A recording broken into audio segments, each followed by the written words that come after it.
দলের পক্ষ থেকে একটা নির্দেশনা আছে যে যেহেতু উনি হসপিটালিস্ট অবস্থায় আছেন এবং উনি যেহেতু চিকিৎসাধীন অবস্থায়, এই হাসপাতালে আরও অনেক রোগী আছে, তাদের যাতে কোনো বিঘ্ন না ঘটে। যেহেতু জাতীয়তাবাদী দল, আমরা একটা দায়িত্বশীল দল, দেশের জনগণের 80% জনগণের আমরা ম্যান্ডেট নিয়ে আমরা আগামী দিনে ক্ষমতায় যেতে চাই।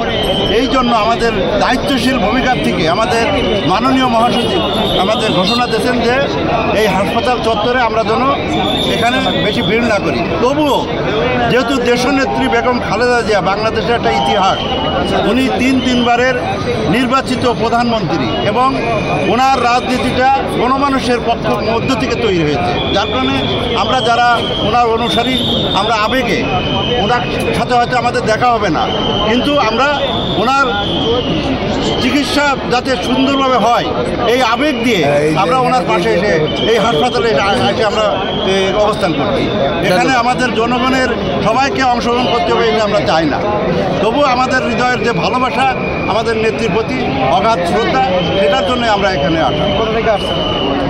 আমি ঢাকাতেই থাকি, কিন্তু আমি ঝিনাইদহ জেলা